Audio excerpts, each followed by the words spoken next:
బొలిశెట్టి శ్రీనివాస్ గారు నమస్తే సార్. ప్రజలు సిద్ధంగా ఉన్నారు అందుకు. రైట్, బొలిశెట్టి శ్రీనివాస్ గారు, కాకినాడలో ఈ రోజు నుంచి మీ పార్టీ అధినేత 3 రోజుల పాటు సమీక్షలు నిర్వహించబోతున్నారు. సమీక్షల ఉద్దేశం ఏంటి? అలాగే విశాఖకు చెందిన ఎమ్మెల్సీ వంశీకృష్ణ వైసీపీకి రాజీనామా చేశారు.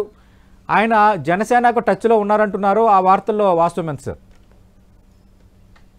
ముందుగా మీకు ప్యానెల్లో ఉన్న మిత్రులందరికీ 10 టీవీ ప్రేక్షకులకు నమస్కారం అండి. నమస్తే సార్.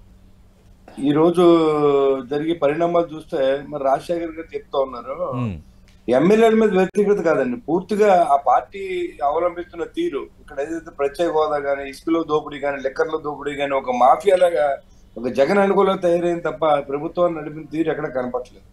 కాబట్టి మురుగుపోయే పడవలో ఉండడం ఏంటి? కాబట్టి రాజకీయ నాయకులు ఎప్పుడు కూడా ఈ పార్టీ బాగోలేదు అనుకున్నప్పుడు బాగున్న పార్టీలోకి వెళ్ళడం సహజం. అంతేగాని వాళ్ళు మారిపోయి ఇంకొకళ్ళు వచ్చారనో లేదా ఇంకో పార్టీ వాళ్ళు లాగవలసిన అవసరం లేదు. వాళ్ళు ఏ పార్టీకి ఆ పార్టీ కేటర్ ఉంది. కొత్తగా ఇంకో పార్టీ వాళ్ళు రండి మీరండి బతిమాలే పరిస్థితి అయితే ఉండదు. ఖచ్చితంగా వాళ్ళకి ఆ పార్టీ పట్ల జనంలో విశ్వాసం పోయింది కాబట్టి ఖచ్చితంగా మన పార్టీ మారితే గెలుస్తామేమో, ఆ పార్టీలో మళ్ళీ ఎమ్మెల్యే అవ్వాలని ఆలోచనతో వ్యక్తులు కానీ, లేకపోతే ఏదైనా ఆశించి వచ్చే వ్యక్తులుగా ఉండొచ్చు.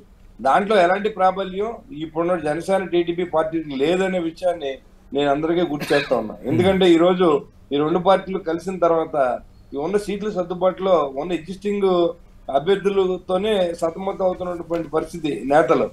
ఇవాళ మరి మళ్ళీ కొత్తగా వీళ్ళందరినీ తీసుకొచ్చి మీకు సీట్ ఇస్తామనే పరిస్థితి రెండు పార్టీలు లేదని చెప్పి నేను అభిప్రాయపడుతూ ఉన్నా.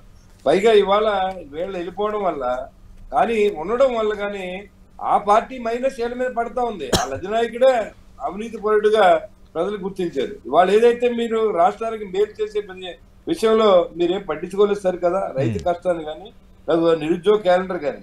అంతే అదే విధంగా ఈ ఇసుకలో ఇదివరకు తెలుగుదేశం ప్రభుత్వం ఉండగా మీరు ఉచితంగా బిలో ప్రొవైట్ లేని వాళ్ళందరికీ ఇసుకని ఇచ్చిన సందర్భం, ఈ రోజు లారీ 30,000 40,000 అమ్ముతున్న సందర్భం.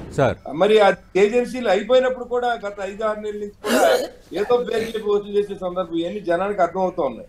కాబట్టి వీళ్ళకి అర్థమైంది మా నాయకుడు దోపిడీ గురవుతూ ఉన్నాడు, ప్రజలు విశ్వాసం కోల్పోతా ఉన్నాం, కాబట్టి మనం వేరే పార్టీకి వెళ్తే మన భవిష్యత్తు ఉంటుందేమో అని చెప్పి నెత్తుకున్నటువంటి పరిస్థితి తప్ప అది టచ్లో ఉన్నారా అని అంటే మన దగ్గర అయితే మాకు తెలిసి మా దగ్గరకు వచ్చి మేము జాయిన్ అవుతామని మాకు తెలిసింది ఏం లేదు. కాబట్టి ఊహాగానాలు చాలా వస్తూ ఉంటాయి.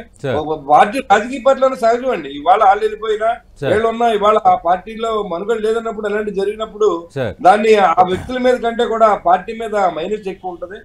కాబట్టి దాని గురించి పెద్దగా అటు ఒరిగిపోయేది అయితే ఏం ఉండదు. కాబట్టి ఇవాళ వాళ్ళు మారుతాం అనేది సొంత విషయం. వాళ్ళు ఎందుకు మారుతుందంటే చాలా మంది చెప్తా ఉన్నారు.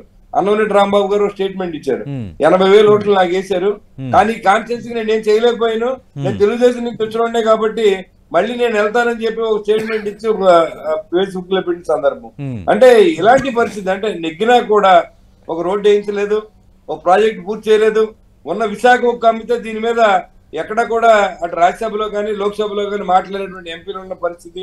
అధినాయకుడే దాని మీద ఒత్తిడి చేయకుండా వాళ్ళ సొంతానికి గెలుపును వాడుకుని ఈ 150 సీట్లు 22 మంది ఎంపీలు ఇంకా 89 మళ్ళీ రాజ్యసభ సభ్యులు ఉన్నటువంటి అతిపెద్ద పార్టీ అయినటువంటి వైసీపీ పార్టీ వాళ్ళ రాష్ట్ర ప్రయోజనాలు చూసుకుంటే సున్నాగా కనపడుతూ ఉన్నాయి. కాబట్టి ఇవన్నీ ఆలోచన చేస్తే ప్రజల విశ్వాసం పూర్తిగా కోల్పోయింది. ఎక్కిల ఎంపీలు ఏ రాష్ట్రానికి ఏం చేయలేదు, ఉద్యోగ క్యాలెండర్ లేదు, తీర ప్రాంతాల అభివృద్ధి లేదు, మీరు ఏదైతే ప్రత్యేక హోదా లేదు. మరి ఇవన్నీ చూస్తే ఏమంటారండి జనం? మీరు ఏదో చేస్తారని ఆశించి ఇవాళ మీకు గెలిపిస్తే గెలిచిన తర్వాత పూర్తిగా దశల వారీగా సంపూర్ణ మద్యపాన నిషేధం అని మధ్యలోనే లూటీ చేసినటువంటి పరిస్థితి కనబడతా ఉంది. కాబట్టి ఏం డిఫెక్ట్ వాళ్ళ నాయకులతో పాటుగా ఆ పార్టీలో మీద కానీ అందరి మీద ఉంటది. కాబట్టి వాళ్ళు ఇల్లు సగ్గదిద్దుకున్నారని నేను అంటాను. సార్ ఇప్పుడు ఎవరు ఏం చేస్తారన్నది పార్టీలు కలిసి ఈడిపోయారనేది చూడండి. ప్రజల్లో ఉన్నటువంటి వ్యతిరేకత ఇతర పార్టీలకి అనుకూలంగా మారుతుందని మేము చెప్తా ఉన్నాం.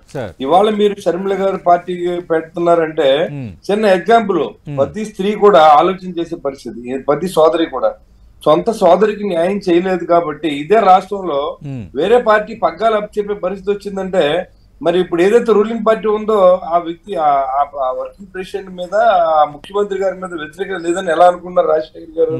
మీరు సొంత ఇంటిని సరిదిద్దుకున్న తర్వాత రాజకీయంగానే లేదా కుటుంబాన్ని గురించి మాట్లాడే అర్హత మీకు ఉంటుంది. మీరు ఎంతసేపు మునిగిపోయి పడవ వాళ్ళిద్దరికి 2014లో ఎప్పుడో ఇచ్చారు, వాళ్ళ విశ్వాసం పోయింది కాబట్టి మరి కాదండి. ఒక్క ఛాన్స్ ఇవాళ 2014-19 లోపల పోలవరం ప్రాజెక్టు విషయంలో కానీ చంద్రబాబు నాయుడు గారు చేసిన తీరుని మున్సిపల్ చైర్మన్ గా పనిచేశారండి. Yes, sir. అవును. ఆయన డెవలప్మెంట్ మీరు చూసుకోవచ్చు, అమరావతిని అభివృద్ధి చేసే విషయంలో కానీ. మరి రాజధాని అనేది స్వస్థత తీసుకొచ్చిన వ్యక్తి చంద్రబాబు నాయుడు. ఇవాళ రాష్ట్రానికి రాజధాని లేని ఇప్పుడు ఇవాళ ఏం చెప్తారండి రాజశేఖర్ గారు? ఏది రాజధాని అంటే మీరు ఏదని చెప్తారు? ఏదని చెప్పగలరు మీరు చెప్పండి. మీ రాజధాని లేనటువంటి ముఖ్యమంత్రి, రాజధాని తీసుకురానటువంటి ముఖ్యమంత్రి ఇవాళ మీరు డిబేట్ లోకి వచ్చి ఉన్న పరిస్థితులు ఉన్న పార్టీలు అయ్యి లేవు, మేమే మా పోటీగాళ్ళు ఏంటండి మీరు ఇచ్చింది 2,10,000 కోట్లు మీరు నేరుగా బట్టలు నొక్కారన్నారు. 1,80,000 కోట్లు మీ కేంద్రం నుంచి వచ్చినాయండి. 30,000 కోట్లు మీరు ఇచ్చారు. మీరు చేసిన అప్పు ఎంత? 11 లక్షల కోట్లు. ఏమైపోయింది డబ్బంతా? ఏ ప్రాజెక్ట్ పెట్టారు? ఏ రోడ్లు వేశారు? ఏ రైతులు ఆదుకున్నారు? డ్రిప్ ఇరిగేషన్ తీస్తారు.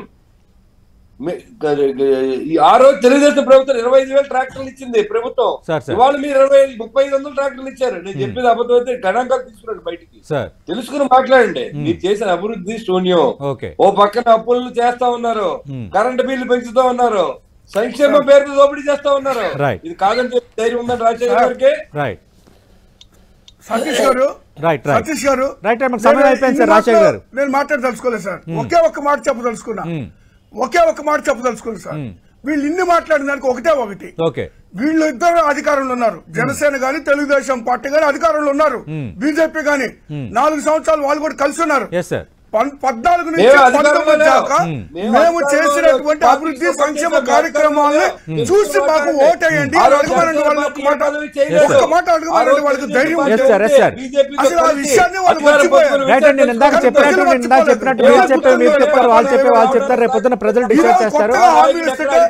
నమ్మే పరిస్థితుల్లో థ్యాంక్ యూ బొలిశెట్టి శ్రీనివాస్ గారు. రైట్, థ్యాంక్ యూ వర్మ గారు, థ్యాంక్ యూ కాకమాన్ రాజశేఖర్ గారు.